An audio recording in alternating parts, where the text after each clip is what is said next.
starting tight head prop for LA, so that's fun. And Steve Hoyles is the head coach of the LA Giltinis as we are underway as Christian Rodriguez takes inside the 20. Down to the wire in that game.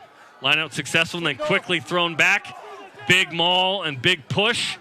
Utah stopped it for now, but it's still going. Mika Kruse with a momentum tackle right near the line. It's a great challenge from Kruse to force that ball to the outside and stop that maul from rolling in. Now the forwards will want to pick and go. Advantage being played. Right near the line, Derek Summers right there, and it looked like Charlie Abel was in, and he is, and that's it, 5-0. They have to add to that point total in pretty significant ways. Goff over to Lasike as they try and get him into the try zone. LA stopped him. Here's Sai Uhila. Little forearm shiver, little fend to get forward. He's 2 meters away. Going to the left now, Lance Williams, who scored 2 doubles earlier this year. Now a shift to the left. Bailey Wilson looking. Makani going way far over to Mika Kruse. Steps into his right. Leans out for it. He's just a foot short. Utah knocking on the door here. Going into Bailey Wilson. He goes to ground. Hanko Hermashais with the tackle. Utah trying to tie this thing up. Down 7-0. Going to his right. As Utah is right there. Paul Lasike near the try zone, and good luck. That is nearly impossible to stop it that close to the try zone. And Paul, a gimme in rugby.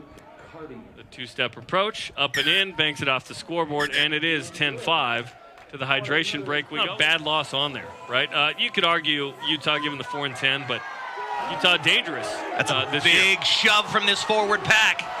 And it's Chad Goff in his final home game, donning it down for the Utah Warriors. Team around the field so far this year, or in this match with his first minutes back. Chips forward, trying to find one of his teammates, and he does with Billy Meeks. Billy Meeks offloads to Christian Poitevin. Will he be caught? He will not. Christian Poitevin with the try. And that was great work from Lance Williams to get to ground and not be held up and lose possession there. Yuri Van Buren. He's got space. Last week he didn't score in this situation. This week he will. And down a man. If it's an intentional knock-on, if he knocks it to the ground, yes, but he had his ball on the outside and underside of the ball as I watched. He wasn't trying to knock it away. He was trying to catch the ball and run. So now Utah is in survival mode. Down 2 guys, and LA just scores in on the maul pretty easily there. Steps in for Utah, but LA, with every opportunity, up a man for what will be 25 straight minutes, as the maul is 13 men in the maul right now for LA. They are all in there. And they have scored the try. Fighting weights over the top of it. And that's good. So now things get interesting. Keep ahead of Austin to be the 1 seed in the West. That means you get a bye. The 2 and 3 seeds play at the side of the 2 seed. And then LA would host. So we'll see what happens here. And Utah wins another penalty. Tap and go from Mikey Teo. This time he was behind the mark. And he's good to go on this one. He is turning forward and nearly gets there. He got about 5 meters backwards.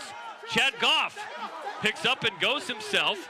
Bailey Wilson now over to Ali Khalifi, and he goes into the try zone, and he's in. So Utah has got a shot in this one, despite playing down a man or 2. Off the clock here, and if they can score to put the dagger away against Utah, they need to hear a big kick in the corner. Hunko Hermashai stops it down for the try. What a play, and they're going to take a look at it, but to me, Saunders is right, Makani. Over to Fisher, real wide to Teo. Teo! Over to Joe Manu in the corner. And now for Utah, just score it and put it in the hands of the men who got you there. Ball gets to the outside, takes a skip. Oh, and then it's knocked on, and that'll do it. This game is going to end on that knock-on. And Utah had a chance there, but the body language sours quickly, and there's the whistle.